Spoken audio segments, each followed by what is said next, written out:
Tonight on WVW Broadcast Network News, my guest is a former FBI agent. And our topic, well, are we involved in a civil war in America? Is the FBI involved in this civil war? We'll define it and explain it.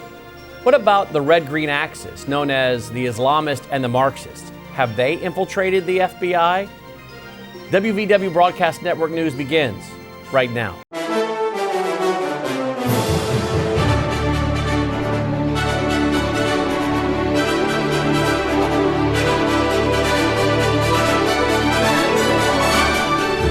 This is WVW Broadcast Network News and Commentary with Brannon, Howse.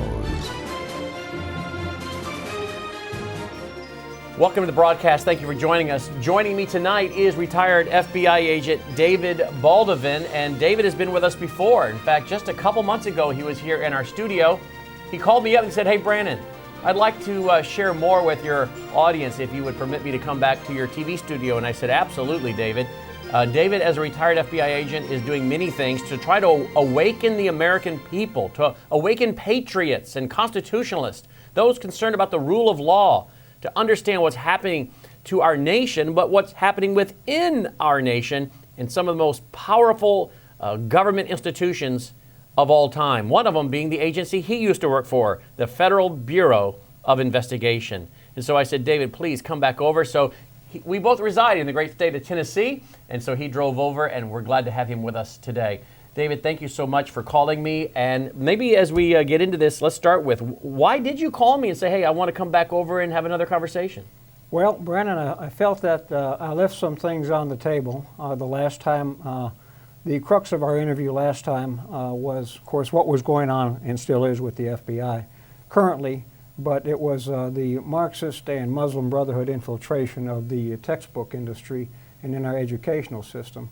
And I really didn't get into what's going on with my fellow colleagues, retired colleagues, and my efforts to educate them and inform them concerning the Muslim Brotherhood infiltration of the FBI. Well, I'm really glad you called me, David, and we're glad to have you with us. I want to start with something that may shock our listeners, and that is, and if you're a regular, you know I've been saying this a long time, but I believe America is not only involved in a revolution. There's an attempted revolution going on right now. The Islamists, the Marxists are trying to overthrow our form of government. The globalists are trying to overthrow our form of government, a constitutional republic, and have a revolution. In fact, many of them make no secret about that fact. But what may surprise some folks, and this again something I've been saying for a while, is I believe we're involved in a civil war in America right now. Now again, most people equate a civil war with Americans shooting each other, as was the case in the first Civil War here in America. But reality is that, I believe, as do others, is really the fruit of a civil war. That's the consequences of a civil war. A civil war is when you do not accept elections, fair and free elections. Daniel Greenfield writes for FrontPageMag.com, and I asked David about this today, and David said, oh yes, I've read that and I enjoy reading him, so this gives us somewhere to bounce off of and go from here.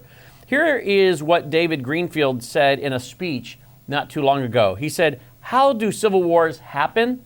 Two or more sides disagree on who runs the country, and they can't settle the question through elections because they don't even agree that elections are how you decide who's in charge. That's the basic issue here. Who decides who runs the country?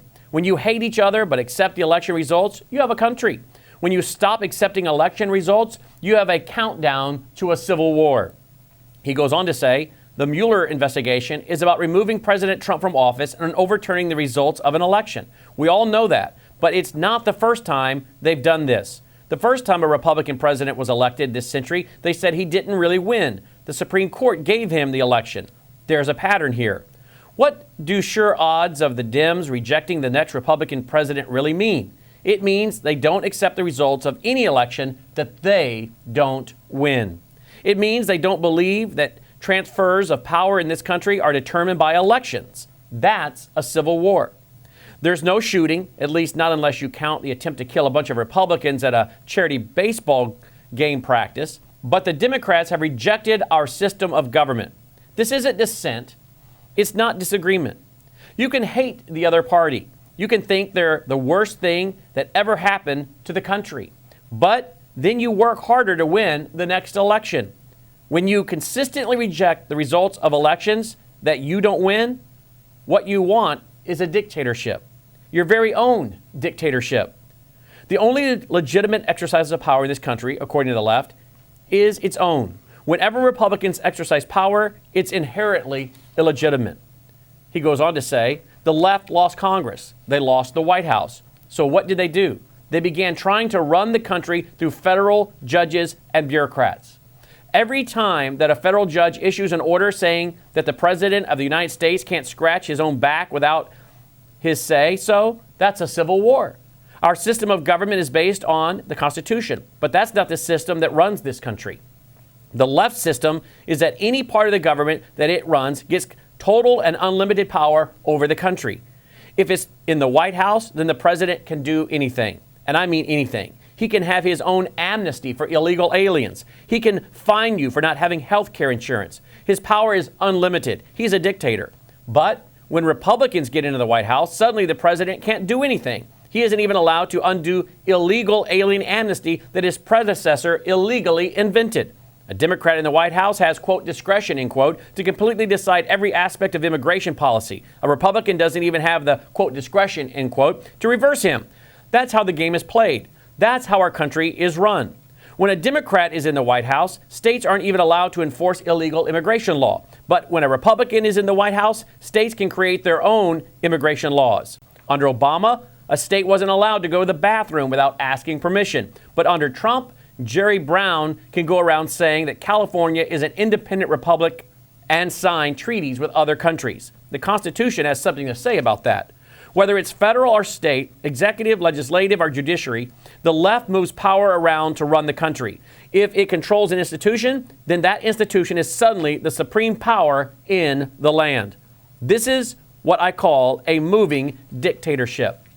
Professional government is a guild, like medieval guilds. You can't serve in if you're not a member. If you haven't been indoctrinated into its arcane rituals, if you aren't in the club. And Trump isn't in the club. He brought in a bunch of people who aren't in the club with him. Now we're seeing what the pros do when amateurs try to walk in on them. They spy on them, they investigate them, and they send them to jail. They use the tools of power to bring them down. It's not a free country when FBI agents who support Hillary Clinton take out an, quote, insurance policy, end quote, against Trump winning the election. It's not a free country when Obama officials engage in massive unmasking of the opposition.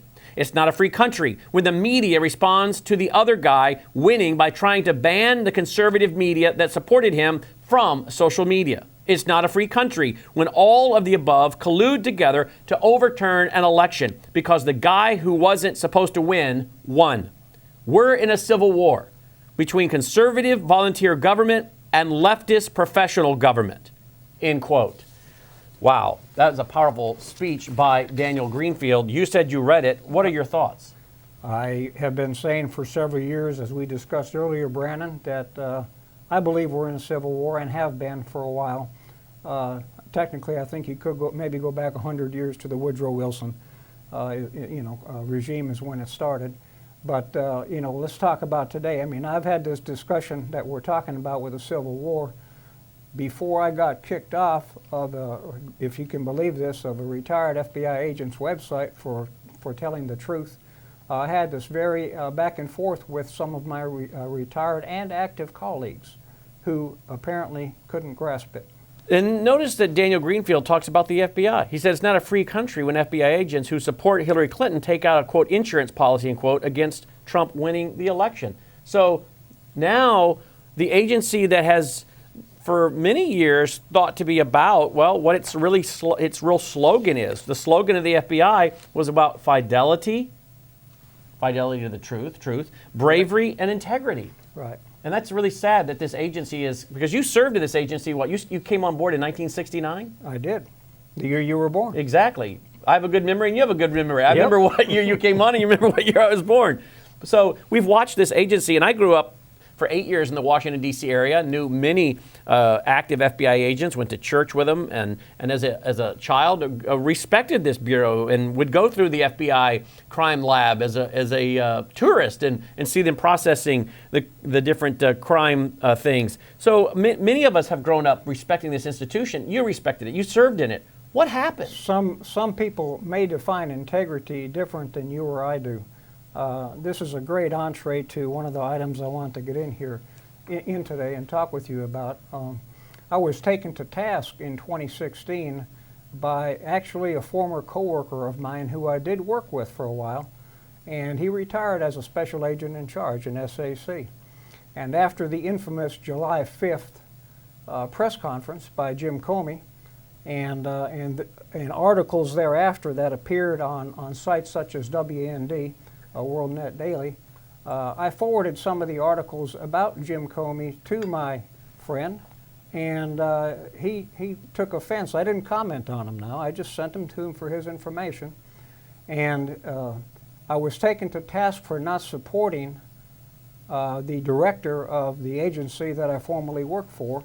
And as I said here before, I believe on your program, I didn't take an oath to a director. I didn't take an oath to a government agency. I took an oath to the Founders' Constitution. I didn't take an oath to a living Constitution. I took an oath to the Founders' Constitution. And this particular retired colleague of mine further said that he actually worked with Jim Comey and Patrick Fitzgerald, and that he considered them to be of the highest integrity. And further, that he knew people who were working on the Hillary Clinton matter, and he didn't use that word, I'm being a little wry there, but anyway, and that they were of the highest integrity. And I think that time has shown that that judgment on his part was not true. And I guess you've got a real problem when people start having an allegiance toward the institution over the rule of law. Exactly. And you told us in our last interview that some of your retired FBI buddies have said, I don't care what the FBI agency does, what they do on the 7th floor. I'm sticking with the FBI and loyal to them and not speaking against them no matter what. That's true. Most of the agents on the street, Brannon, with some exceptions, probably I can't speak for everyone, but we try to get the job done as best we can out in the field. But when careerist FBI supervisors constantly put roadblocks in your way and make it more difficult for the agent to do his job, there's tension within the agency.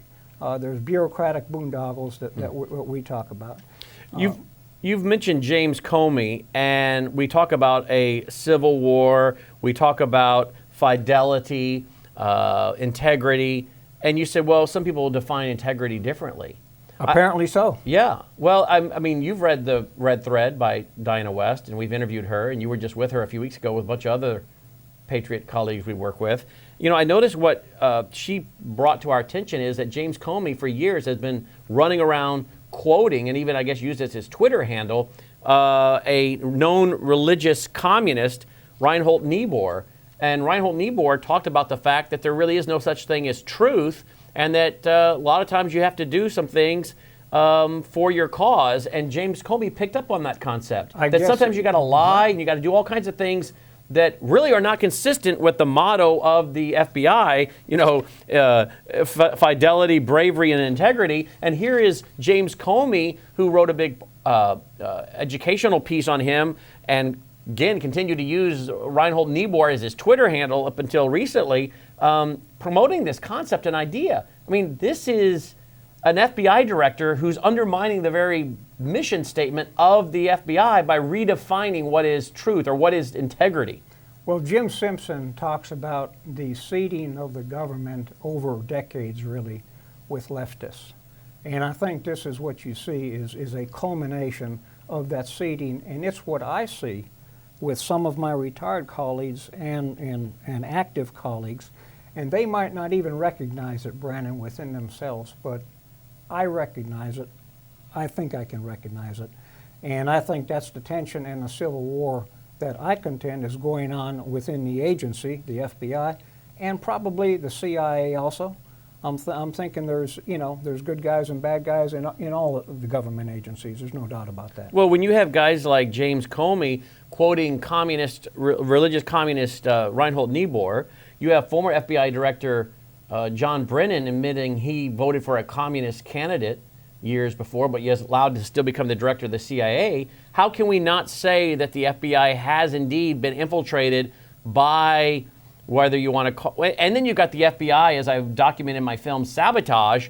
I show the video clip, and you can watch the first hour for free at sabotagethemovie.com. Sabotagethemovie.com. It's a 6-hour docu-movie. It'll keep you on the edge of your seat. And in that docu-movie, I make the case that the Islamists and the Marxists and their useful idiots are trying to overthrow and sabotage our nation, which include a high-ranking FBI official going to a terrorist-tied mosque outside of Washington, D.C., and inviting those guys to become FBI agents. So whether you're talking about the FBI going to the jihadis and inviting them to become agents, Mueller as FBI director, Comey as FBI director, giving the FBI director awards to known jihadis, and then you have James Comey quoting religious communist Reinhold Niebuhr. How are we not talking about then a red-green axis, the red being Marxism, communism, the green being the jihadi flag colors for many Islamic nations?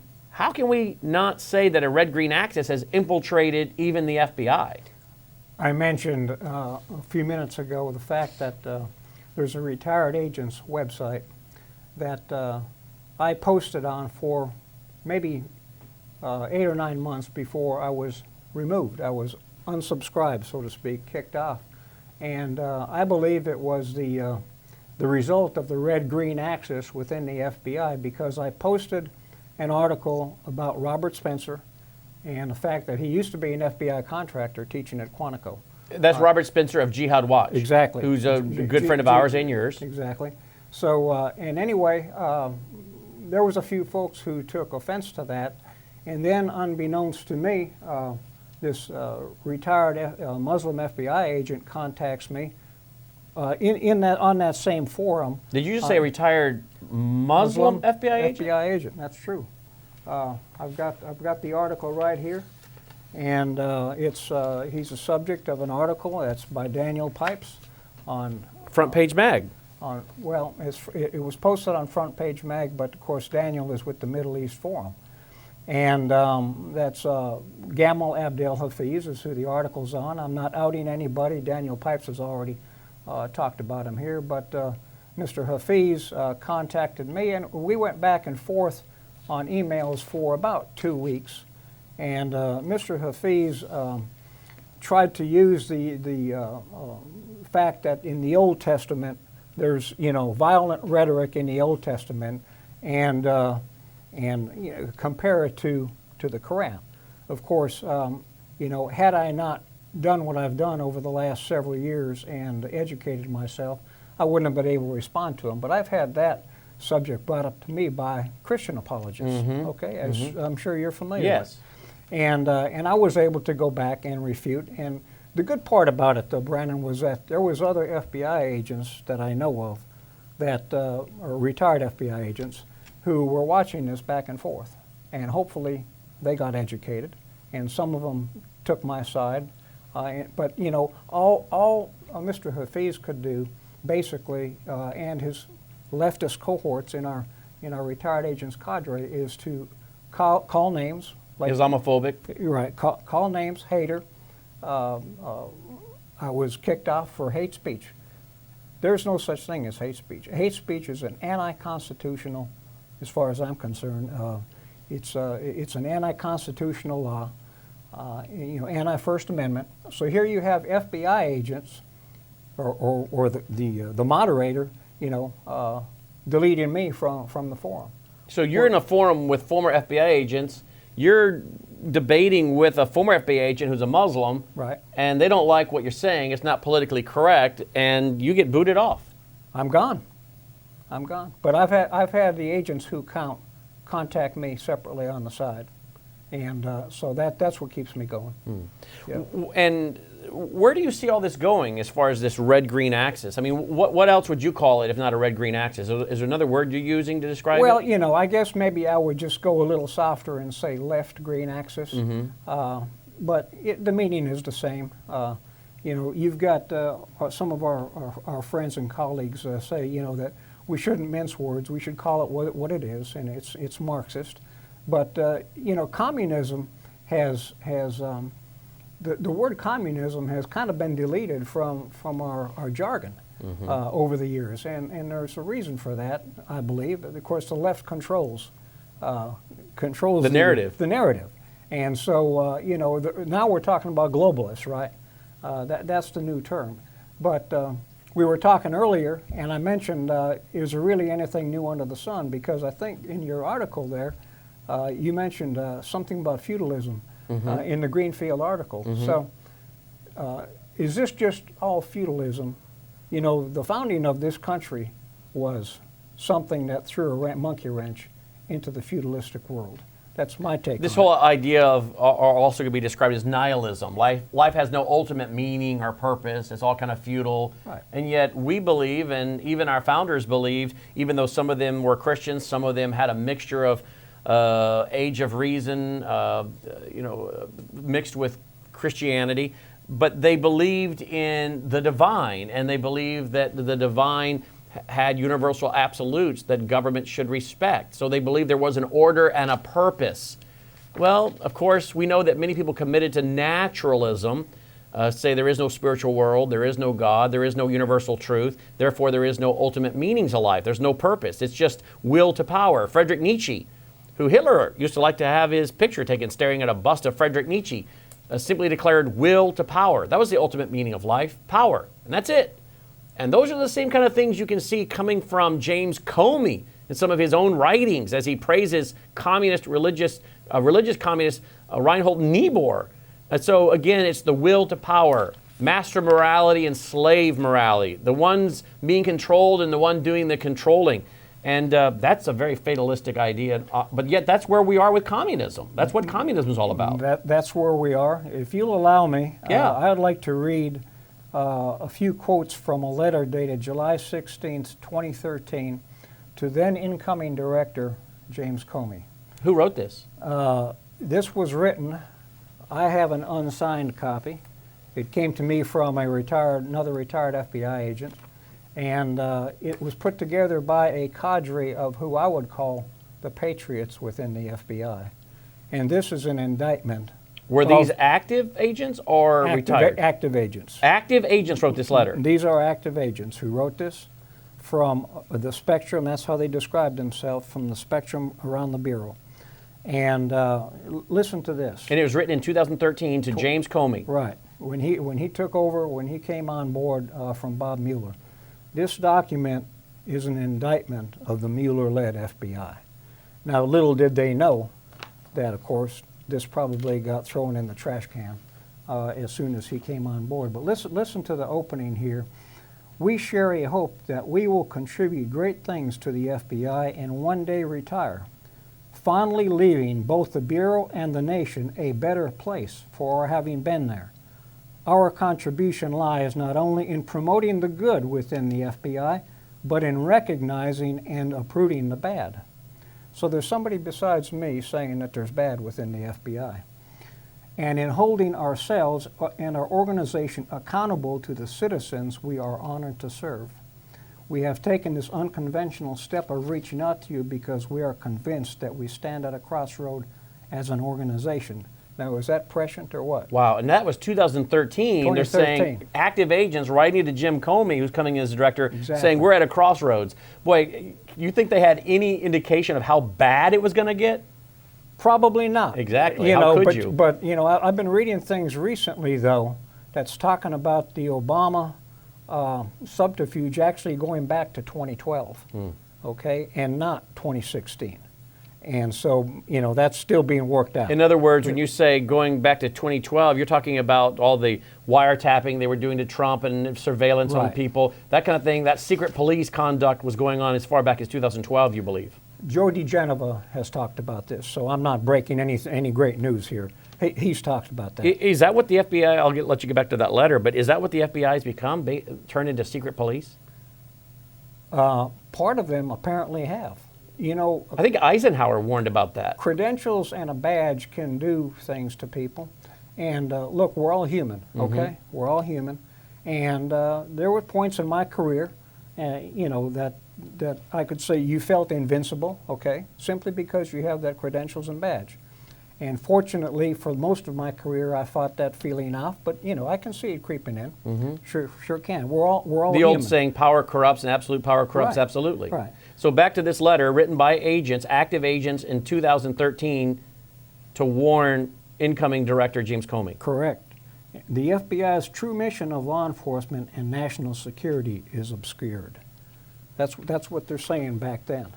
And let me just stop you there. Is that not one of the missions of the FBI?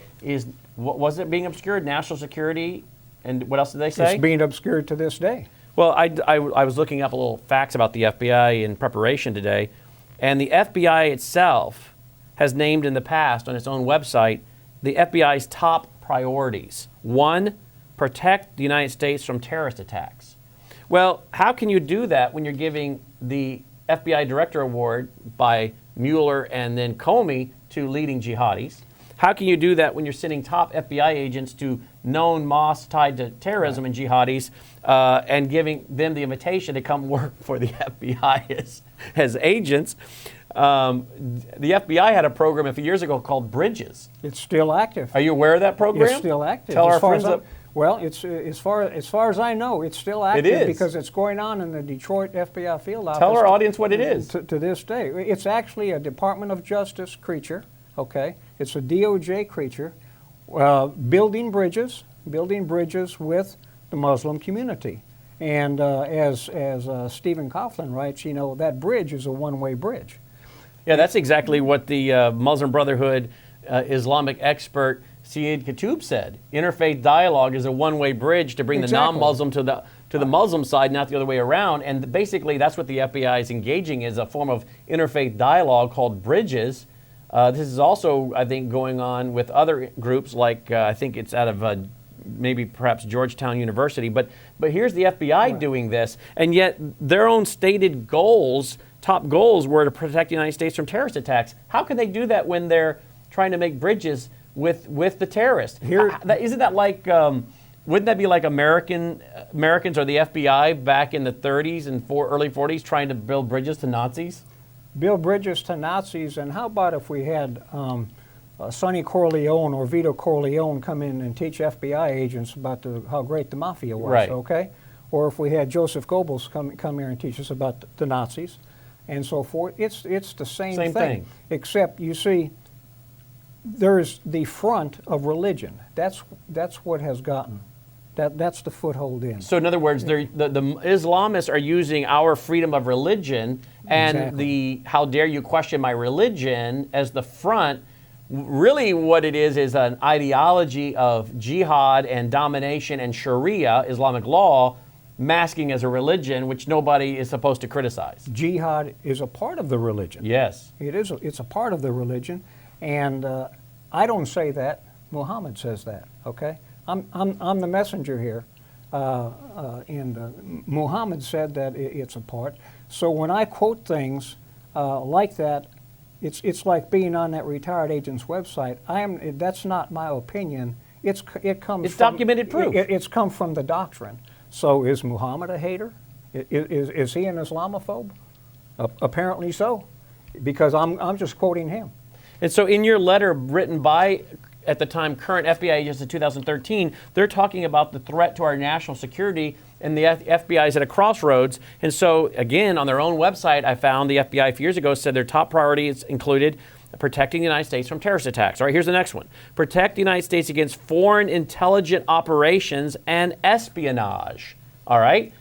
Do we have foreign intelligence operations going on inside the FBI if you have jihadis and Marxists infiltrating the FBI or working with them and telling them how they should conduct themselves and not be politically incorrect and not be involved in Islamophobia, and they should actually be involved in the tolerance of building bridges. I mean, is that not complying to an information operation that's being carried out by the Muslim Brotherhood themselves? The influence operation is basically what we're talking about. That is undoing the agency and the country.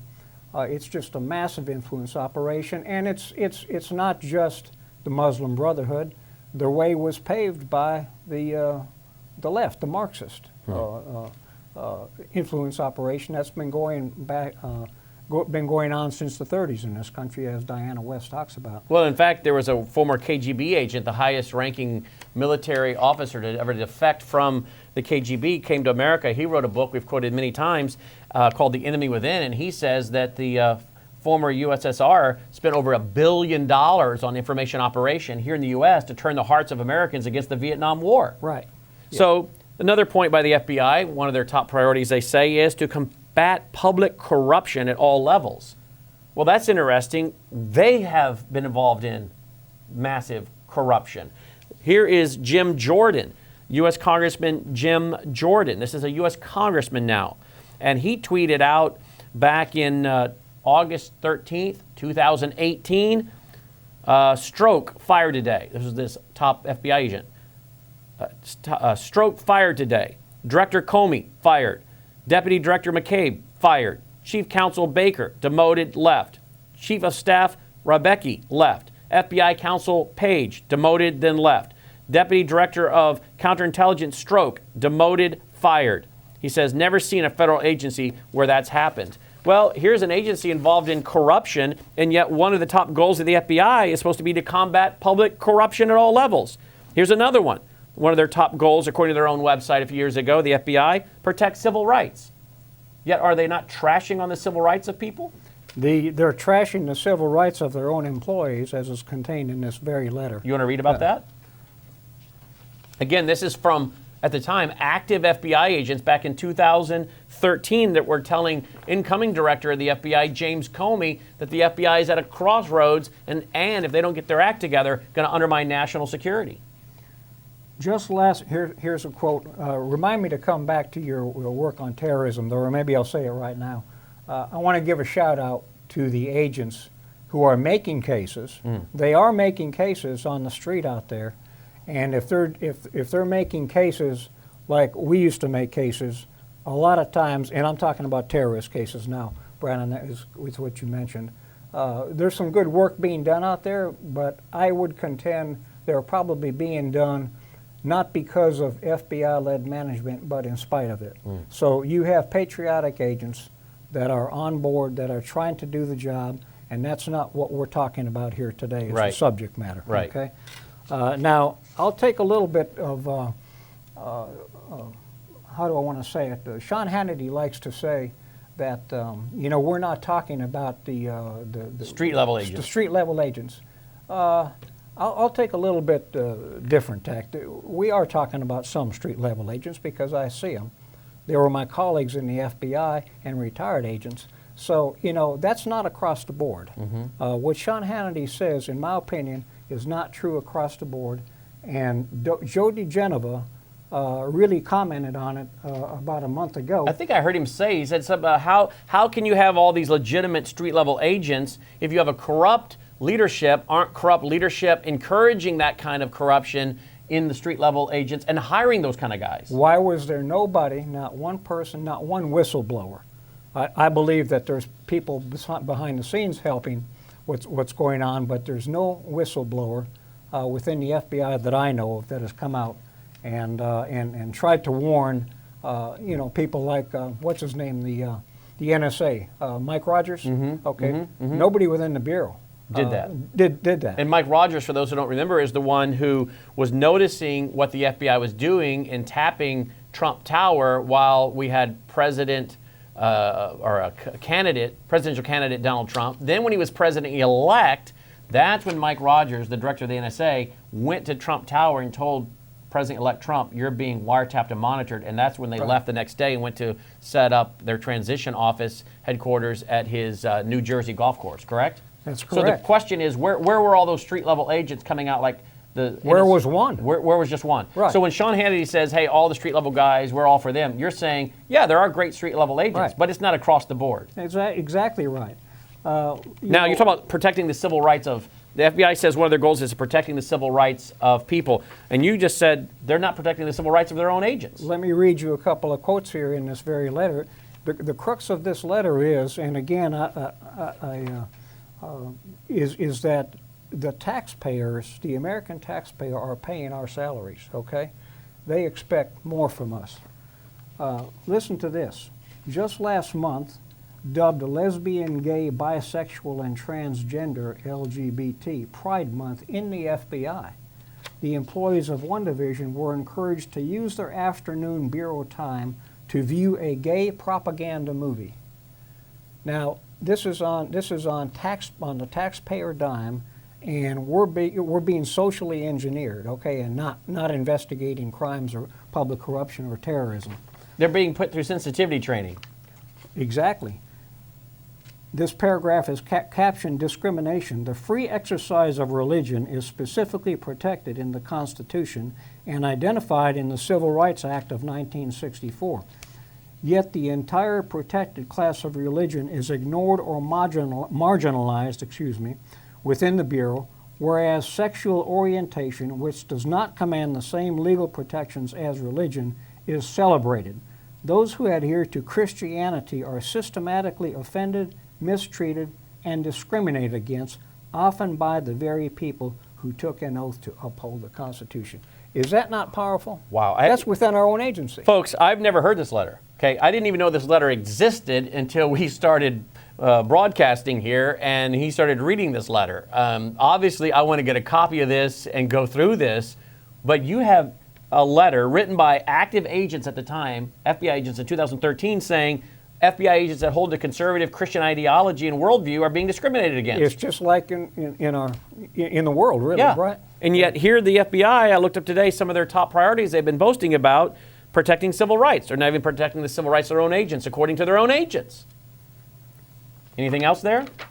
The further in that paragraph, the Office of Equal Employment Opportunity and the Diversity and Inclusion. Does that not sound, That's sensitivity training. Right, sections.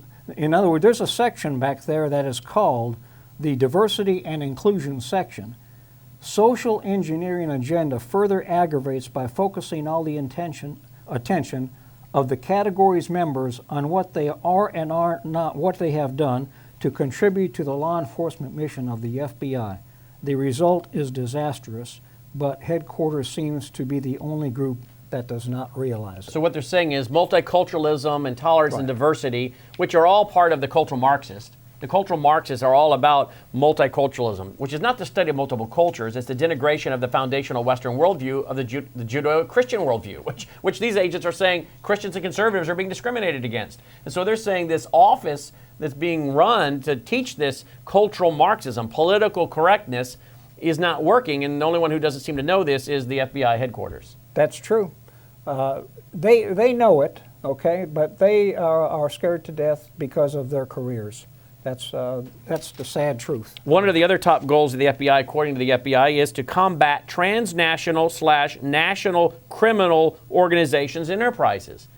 Well, wouldn't Muslim Brotherhood be a transnational and being there in our U.S. national crime organization and enterprise? See, I would think that even though I didn't work these violations when I was on board with the Bureau, I did work the public corruption aspect of it that you mentioned. But the fact that you have an ideology that is not necessarily affiliated with a certain country, that is trying to upend the United States, I think the FBI is having trouble grasping that. In other words, a religion, Now, if you want to attach it to Saudi Arabia or a country like that, I do think there's problems there. Are they our friend or not? There's back and forth there. So it's the fact that it's a religion that we can't get past, and it's not a country. So if you have the Muslim Brotherhood, which is not necessarily affiliated with a country, other than Egypt maybe, or the Saudis, it's tougher to investigate. I'm guessing. Now, that's speculation on my part. But we do know the federal Holy Land Foundation trial had CARE as an unindicted co-conspirator, correct? We do. Yep. And this very day, CARE is after several people that I know about. One of them is Raymond Ibrahim. He's scheduled to speak at the Army War College, and they are trying to pressure the Army War College into not allowing Raymond Ibrahim to So speak. I think it's possible to say that the FBI's goal to combat transnational, national criminal organizations and enterprises is kind of an odd goal. If they really want to achieve that, why are they hanging out with Muslim Brotherhood figures? Exactly. Here's another one. One of the goals of the FBI, according to their own website a few years ago, combat major white-collar crime. Yet we can't get the FBI to pay any attention to our numerous phone calls about groups, and many of them who we think we know who they are, shutting down our website, attacking our website, hacking our website. This goes on and has gone on for years and cost us tens of thousands of dollars, and the FBI doesn't give a rat's rear. And yet that's white-collar crime. Well, I've got retired agent friends that have gone into business after their bureau retirement from the other side, for companies and security and so forth. And I've had more than one tell me that they can't get the FBI office that they used to be affiliated with to even return their phone call.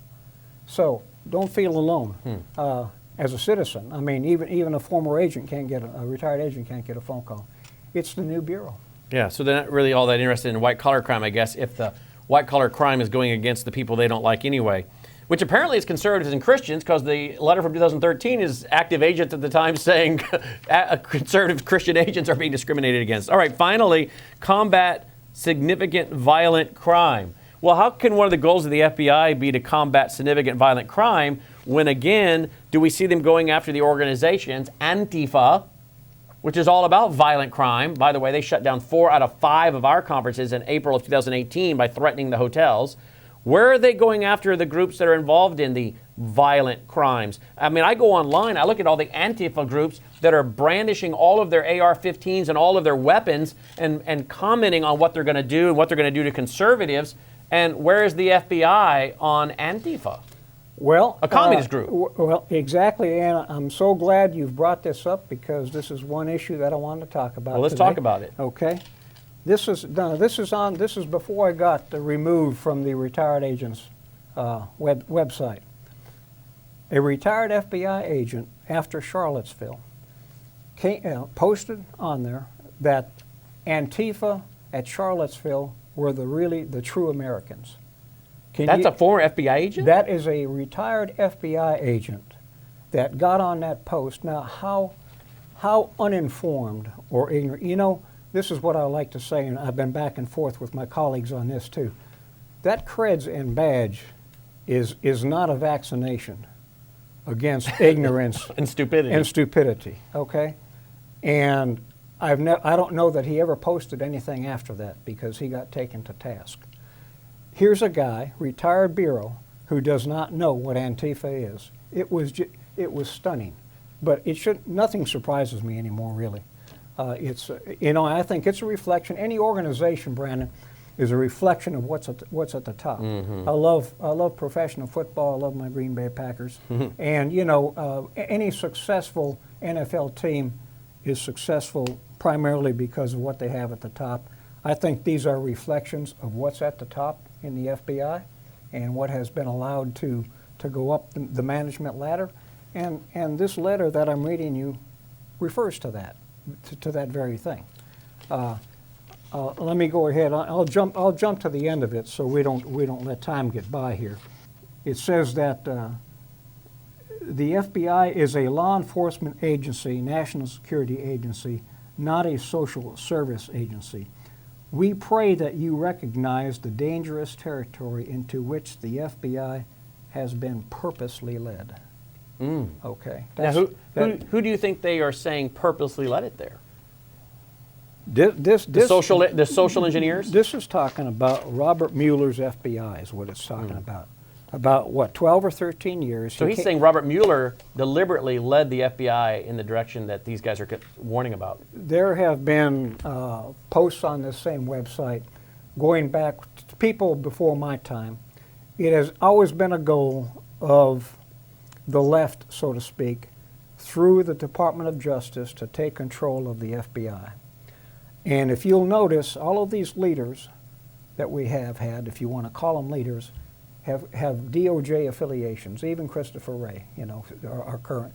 They're all DOJ affiliations, Comey and Mueller, and the FBI was a bulwark, as Trevor Loudon likes to say, because you know, you can just look at myself. Look, I'm not touting myself as any fantastic #1 FBI agent, but a lot of us come from blue collar backgrounds, and we weren't educated in the Harvard, you know, and the Yales, the elite, in Columbia, the elite schools. So we were, I guess, less corruptible because we came from everyday America. Mm-hmm. Okay, if that makes any sense.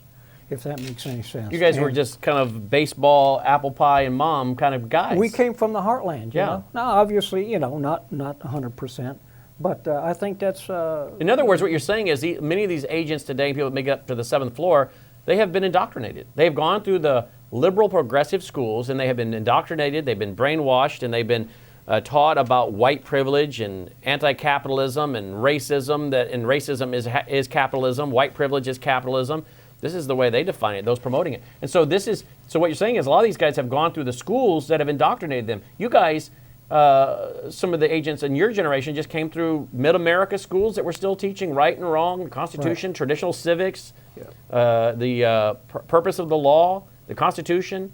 And so, in other words, what we're really saying here is kind of back to what you're all about now in part, which is examining the textbook of America's students. So what you're saying is the people that kind of got to the 7th floor of the FBI and corrupted it came through the brainwashing centers, the intellectual, the academia elite, brainwashed them.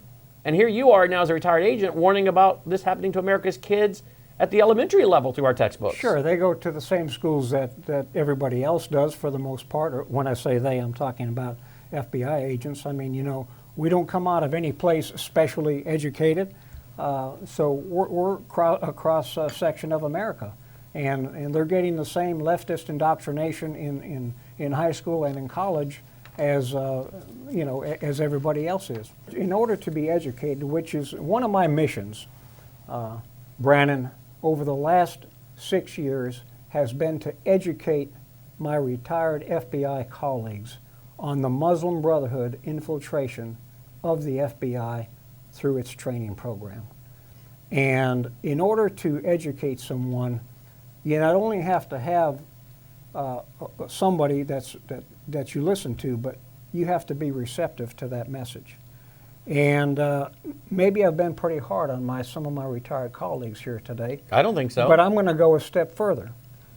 The Retired FBI Agents Association, it's called the Society of Former Special Agents, has, to my knowledge, not done one thing that has, as an organization, that has gone to the FBI and said, look, this is a problem. And it's not that they don't know it, because they have all of my information, so they know it. And the other organization within the Bureau is of active duty FBI agents. It's called the FBI Special Agents Association, the FBIAA. And it's a professional organization within the Bureau. And you know, I'll say this: I was a chapter representative for that agency, or for that organization within the agency, for about 7 years. So my cohorts thought enough of me in our division to allow me to be their representative. Okay, but even they've got all my information.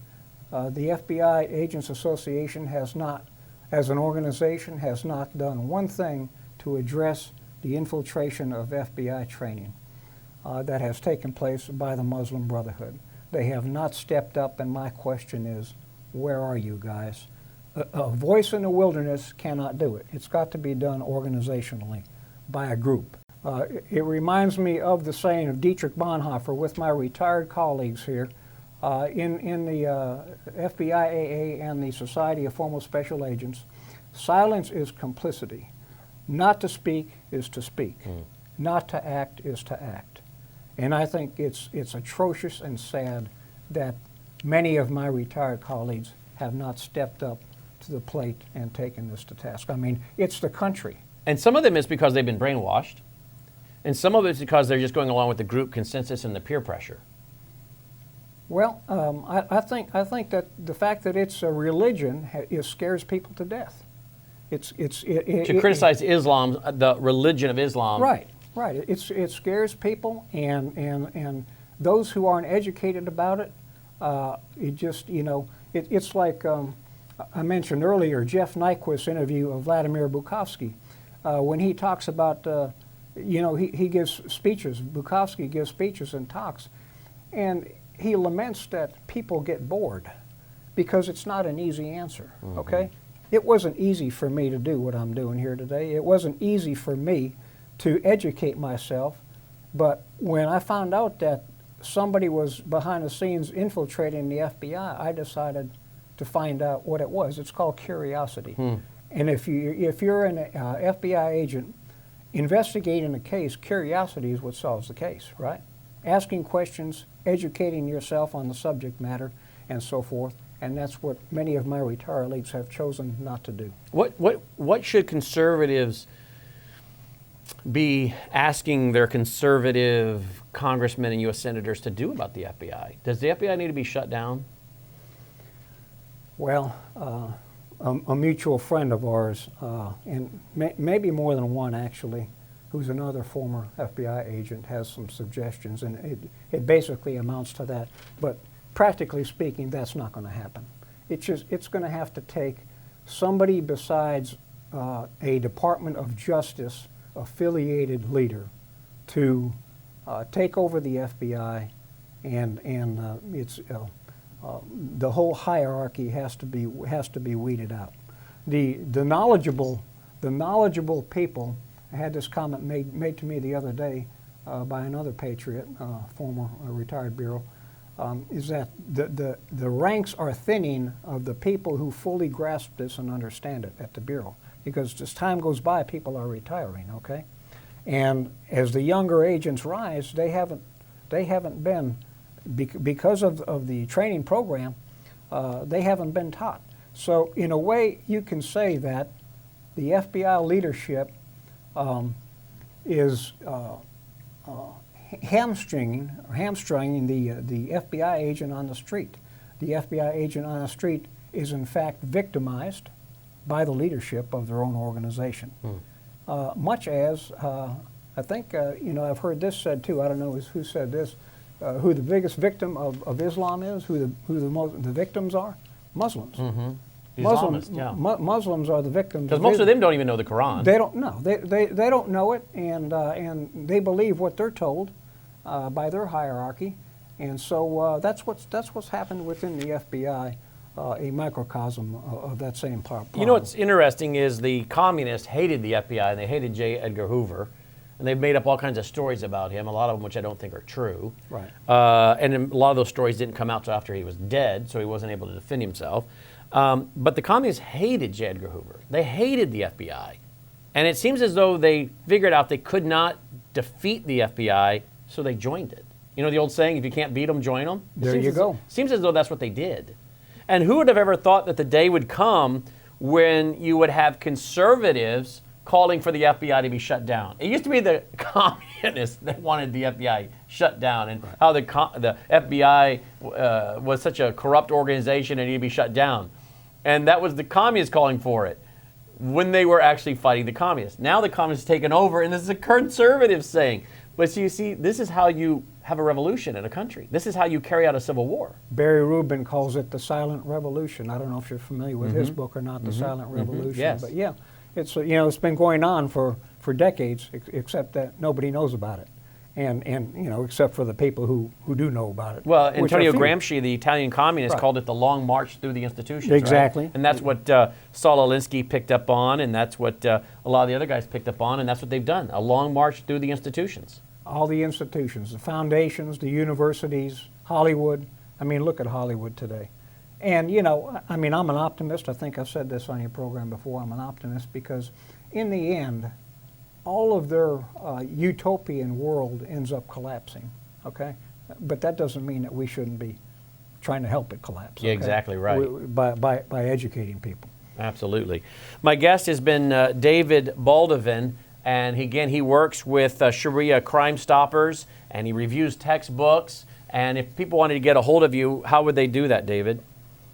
d.baldovin@yahoo.com. I'm not a secret. I'm right out there with the Yahoo email address. D.Baldovin, and Baldovin is spelled B-A-L-D-O-V-I-N, as you've been seeing on the screen. So his website, or his email address, is just d.baldovin@yahoo.com. Well, we appreciate what you're doing. I'm so glad you called me to come back over and that we get to do radio as well today. And it's interesting that you have been talking about the Civil War and the revolution going on in America and helping Americans understand it. But for someone with your credibility, someone of your generation, someone of your calm and cool demeanor, my wife commented before we started filming to me, before you arrived, and said, I think he's a great guest to have because he is of a generation that I think people will pay attention to. He is not a reactionary. He's a calm spoken individual. And so I think guys like you are very, very crucial to speak up, because I think you have a lot of credibility to help us alert the American people before it's too late. Well, thank you, Brannon, for giving me the forum to fight for the American taxpayer as these patriots within the Bureau were trying to do back in 2013. Yeah, absolutely. And that's part of why I'm here today. Thank you. Folks, if you appreciate this broadcast, there's two ways to support us. WVWFoundation.com, WVWFoundation.com. You can make a tax-deductible contribution there. You'll find our mailing address there. The other way is through our Situation Room at situationroom.net, situationroom.net. At situationroom.net, you'll find over 1,000 TV shows on demand right now. Over 1,000 TV shows just like this, on demand, as well as thousands of radio shows, our conference DVDs. We have our entire 6 hours of our docu-movie Sabotage there. All of this is at situationroom.net. Conservative Worldview TV on demand. You can join for as little as $9.99 a month, $99 a year, $149 for 2 years, or save $100 and join at the 3-year rate of $199. Please join. It's one of the ways we keep this broadcast network going. We are uncensored, conservative talk TV. And as Fox News collapses and adds people like former Speaker of the House Paul Ryan to their board, and they add absolute progressive liberal Donna Brazile to their lineup, folks, Fox News is going down. And you need a conservative alternative, and that's what we are here, uncensored conservative talk TV. And we make all of our programs available for free, for the most part, for a period of time to everybody. And then after that, it does roll into our Situation Room. So I hope you'll support us either through a tax-deductible contribution at WVWFoundation.com, which allows for the distribution of free programming, and then where we archive our program after it does roll into our VIP club, situationroom.net, situationroom.net. Thank you so much for watching. Till next time, I'm Brannon Howse. Take care.